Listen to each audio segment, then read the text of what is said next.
Magandang araw mga ka-agri.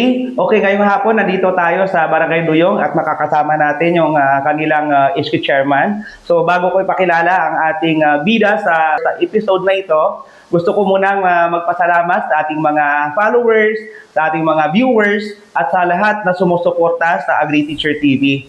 At gusto ko rin i-shout out yung aking first star sender, si Ma'am Annalyn Arnaiz. Ma'am, thank you very much, kid. At sa mga gusto pang mag-send star, thank you in advance. So ngayon, bigyan natin ng chance or pagkakataon si SK na magpakilala muna. SK, pwede ka muna makapakilala sa ating mga audience. So magandang araw po sa ating lahat. Ako po pala si John Lloyd F. Duhali, kasalukuyang SK Chairperson ng Barangay Duyong, Pandan Antique. At ngayon, nasa 4th year college na po sa kursong Bachelor of Science in Agriculture, major in Animal Science, Aklan State University. Okay. Ang episode natin ito, mga ka-agri, special. Bakit ko nasabing special? Kasi yung ating bida sa episode na ito ay isa rin sa kinikilalang aktibong leader, hindi lamang sa school, kundi maging dito sa kanilang community. At pinakabata sa lahat ng mga na-interview ni Agri Teacher TV. At para sa kalaman ng lahat, si SK Chairman ay dati ring naging estudyante ni Agri Teacher TV. Sa pagkakaalam ko, nung mga nakaraang buwan lang, SK, no? Yes, Sila po ay nakatanggap ng kanilang award. Pwede mo ba kami mabigyan at ang ating mga audience ng idea tungkol saan ba yung competition na sinalihan ninyo? Bali yung competition po na sinalihan namin, hindi lang po siya basta competition, kundi evaluation na rin po ng aming mga achievements, mga nagawa, hindi lang sa barangay, kundi pati na rin sa pandan sa contribution ng aming active participation. So, ito po ay search for outstanding SK Council na may Council category tsaka SK Project category kung saan both categories ay kami po yung nag-top 1 or nag-champion dahil na rin sa, ayun nga, siguro sa ratings or sa performance ng aming council. So, ito po ay ginanap noong August 11, 2025 sa Liberman Sports Complex kung saan idinaos namin yung day 1 ng aming Linggo ng Kabataan Municipal Celebration. Okay. So ibig sabihin, SK, sa dalawang kategory na yon, yung first category kanina na mention mo is about sa evaluation sa inyong performance as council. Yes, okay. And then yung isa is nakafocus sa project ninyo. So yun ang gusto kong bigyan ng focus talaga, yung project na nagawa ng Sangguniang Kabataan dito sa Barangay Duyong. Kasi sa nabalitaan ko, maganda daw ang kanilang project. Pwede mo bang maikwento sa ating mga audience ano ba yung project ng SK at bakit kayo naging naging outstanding? Yes, sir. So, ang aming project po ay hindi po lamang nakafocus sa iisang category or priority sector ng youth centers of participation. So, dahil according to Republic Act 10742 or the SK Reform Act of 2015, ang youth participation po ay merong 5 sektor kung saan nakapaloob dito yung education, economic empowerment, governance and active citizenship, agriculture, global mobility, social inclusion and equity, at meron pa pong iba. So, bali, yung budget kasi ng SK, kailangan naming hati-hatiin, hindi lang po sa isang lamang, sir, sa Sektor. isang sektor. So dapat Dapat pantay-pantay at hindi po kailangan na i-estimate or kailangan nating pagplanuhan talaga aside sa budgeting, kundi kailangan din natin na magkaroon tayo ng plano para kung ano ba yung project or activities na ating igaganap para Sa sa bawat sector sektor na nito. yun. Okay. Yes, sir. So, sa education po, aside sa distribution of school supplies, meron din po kaming yung SK Reading and Learning SK Reading and Learning Program 2024 at 2025. Kung saan kami po ay, aside sa nagpapabasa po, kami po ay itinuturo namin sa mga bata mga kabataan. kung ano ba talaga yung binabasa nila. So para kasi sir, hindi lang siya nakapokus sa para matuto sila magbasa, kundi sa kanilang comprehension para ayun nga may awareness sila sa kung ano yung binabasa nila.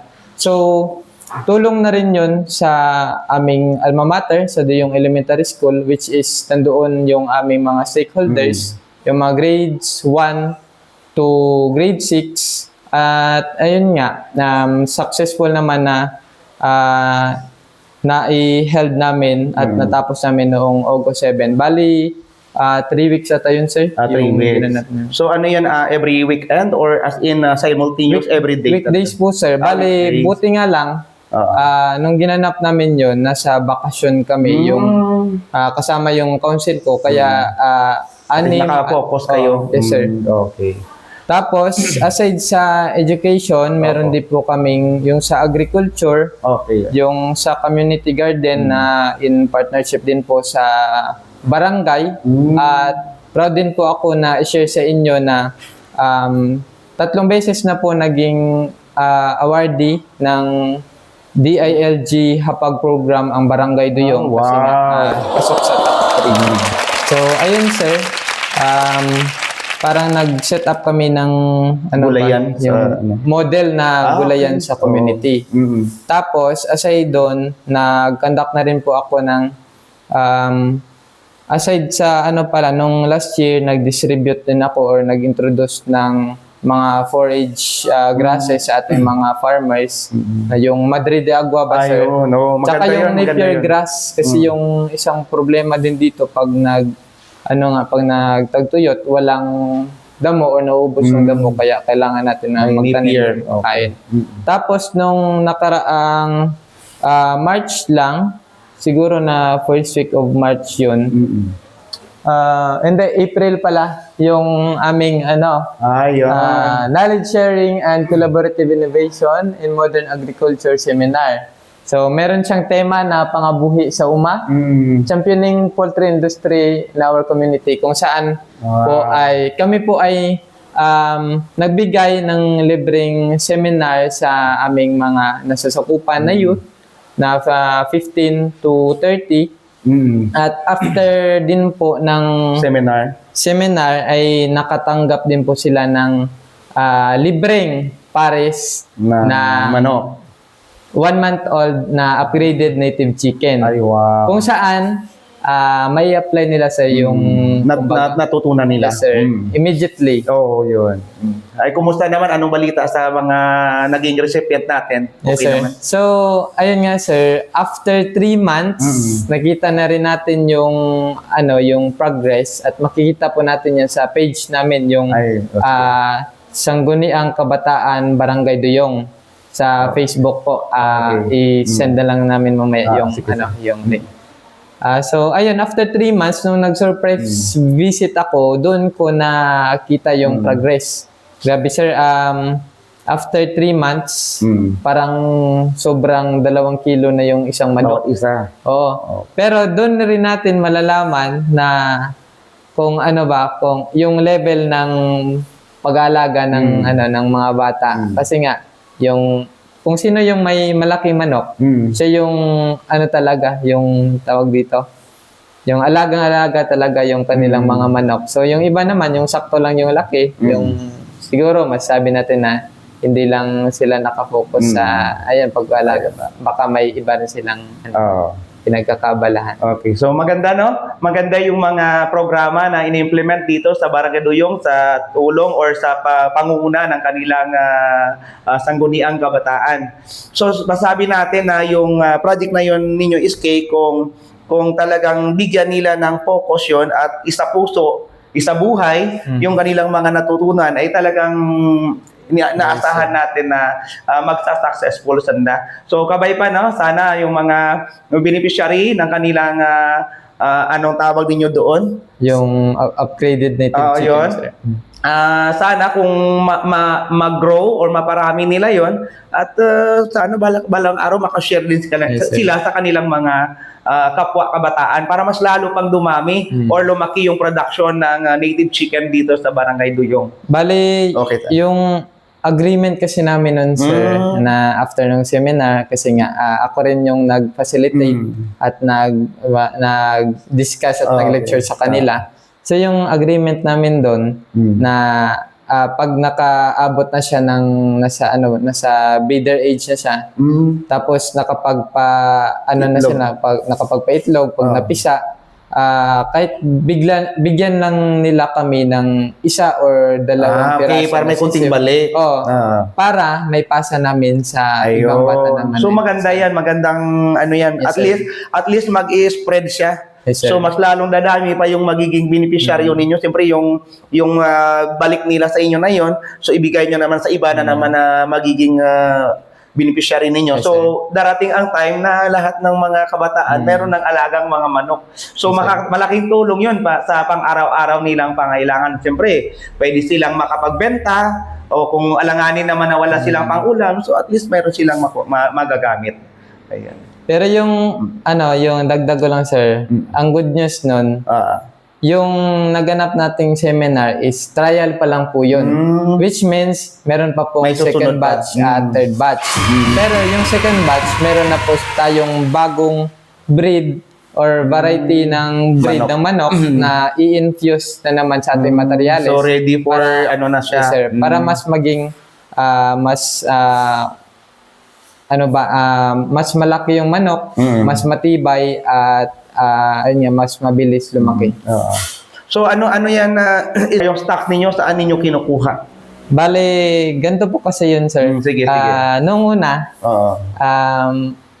bata pa lang po ako, hilig ko na po yung pag-aalaga ng manok. Ng mga manok. Kasi nga, aside sa meron ka ng libangan, stress reliever, pag kailangan mo ng pera, meron kang mapagkukunan. Yun. So, as time passes, sabang lumalaki, tumatanda, ayun nga, doon ko naiintindihan kung ano nga ba yung purpose ng pag-alaga ng manok.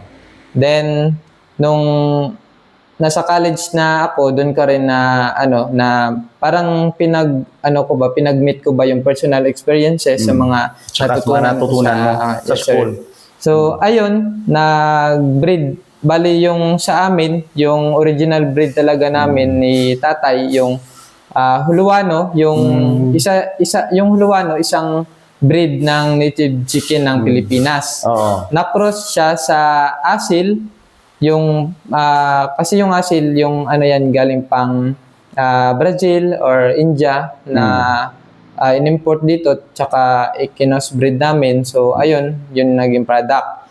Tapos bali, 4-way cross kasi siya kasi may yung another stock naman, bali yung sa mother side ay cross po siya ng Shamu, yung Japanese Shamu, tsaka Rhode Island Red. From Japan, no? Japan. Yes, sir. Bali, yung meat type tsaka egg type na manok, pinag-cross natin. Yung F1 nila, kinocross natin sa Luwano at Asil. So, ayun na nga yung product ng ating ng ating breeding. So yun po yung lahi ng ating manok is Huluano na 25% Huluano, 25% na Asil, Japanese Shamu, tsaka Rhode Island Red. Okay, so 4 na lahi pinagsama-sama. Tama, no? Yes, sir. Okay, so yan. Okay. So maliban yan sa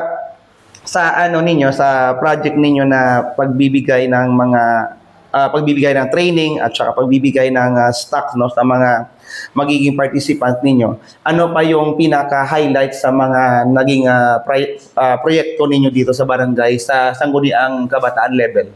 Siguro, sir, yung maiambag talaga namin yung sa kabataan kasi yung SK to break the misconception, yung SK hindi pa lang para sa sports, di ba? So, ayun nga, sa amin, sa SK Council, kami rin po yung nag-organize, nag-facilitate in partnership po ng Duyong Elementary School teachers sa ano nila, mga Lenten recollection. Yung partner din po namin sila sa mga coastal clean-up activities, mga clean-up drive. Ayun nga, syempre may as stewards of our environment, kailangan din natin na i-maintain yung ano ng kapaligiran eh. So, sa mga kanal, yung mga farm to market road. Bali, kumbaga, all around. yes sir. Bali may cycle. All around. Okay, so mamaya, so sa part 2 siguro ng ating video, ano natin, bisitahin natin yung mga breeder ni SK. Kasi si SK, marami siyang breeder doon sa kanilang bahay. Iba-ibang lahi ng mga manok, SK, no? Yes, sir. So ipakita natin sa kanilang, ipakita natin sa ating mga audience mamaya kung saan ba nanggagaling yung mga manok na ipinamimigay ni SK sa kanilang participant kung mag-conduct sila ng training dito sa barangay mismo. Aside sa mga na-mention kanina ni SK na mga achievements at mga award, so bigyan din natin ng highlights kung ano ba yung mga makikita dito sa loob ng kanilang office. SK, may nakita ko dito sa corner na to, maraming mga libro. Ano ba ito? Yes, SK, pwede mo ba maipaliwanag? So, kung magtataka kayo ba't may mga libro dito is ano po kasi yung ating office po is ginawa na rin naming mini library wherein minsan kasi may mga bata rito na pumapasok na gusto magbasa. So, ayan, meron silang ready na magagamit. books. Okay. Tsaka yung shelf po, tsaka yung mga books natin, mga storybooks, yung mga science-related journals ay donated po siya ng ating ano rin, bale mga kilalang mabubuting tao sa Barangay Duyong, yung Baron David family. Ayun, palakpakan. At maraming salamat po kay Auntie Akay Lucia tsaka kay Uncle Ray Baron David po. Okay. So, ito na po yung yung resulta ng ating pagtutulungan. Okay, yan. Tapos dito naman po sir, Ang daming mga certificate dito, mga ka-agree, naka-display. Sige. bali yung ibang certificate di pa namin na ipaskil. Opo. So dito makikita natin yung certificate of commendation, recognition, appreciation sa yung iba diyan yung sa national award ng barangay. Tapos yung iba din diyan yung proof na meron kaming participation at collaboration sa ating PNP, BFP, sa simbahan, sa school, at sa ibang non-government organizations din sa ating community. At saka dito rin sa loob ng kanilang office, makita nyo, meron din silang transparency board. So at least kung may mga bisita at gustong makita o maging ang kanilang mga kabarangay na gustong makita ang tungkol sa financial status ng kanilang kanilang barangay council, at least open at makikita nila. So maganda. Ang ating office po dito po na natin makikita yung ating Sangguniang Kabataan Full Policy Disclosure Board. So in compliance po yan sa DILG. So dito po makikita natin yung ating ABIP, yung Annual Barangay Youth Youth Investment Plan ng bawat year po yan sir. Tsaka yung SK Annual Budget, Monthly Itemized Collection and Disbursement, Accomplishment Reports, tsaka yung ating CBYDP. So sa mga nagtatanong kung saan napupunta yung ating budget at kung ano ng ating mga nagawa. So dito po natin makikita. Okay. So medyo matrabaho. Yes sir, kailangan kasi. So kailangan i-comply, no? Okay, bago tayo magtapos SK, bigyan kita ng chance na i-greet yung iyong mga constituents at yung mga friends, family. Shout out na rin kung sino gusto mo. Ayan, no? Okay sir. Okay. So thank you so much po sir. Thank you so much sa Agri Teacher TV. Dahil sa opportunity na ibinigay nyo po na makapag-share din po kami ng aming mga achievements. At salamat din po sa inyong panonood at patuloy po nating suportahan ang Agri Teacher TV kasama si Sir Del. At binabati ko rin pala yung mga kasamaan ko sa Duyong SK Council, yung aking mga SK Kagawads, Treasurer and Secretary. At binabati ko rin pala yung Duyong Barangay Council sa pangunguna ni Cap Honorable Franco D. Garcia. At gusto ko rin po i-shout out sila Kuya Daryl at Loben Duhali sa Taiwan. Okay. Lokoys.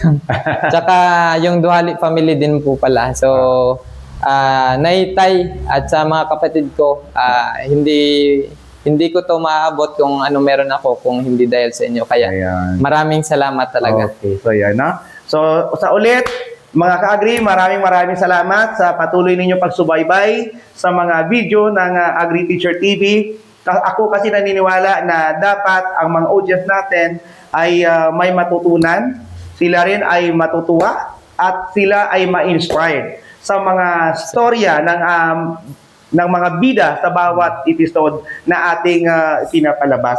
So sa ulit, maraming salamat. SK, maraming salamat. Thank you, sir. Okay. Bye-bye! Okay.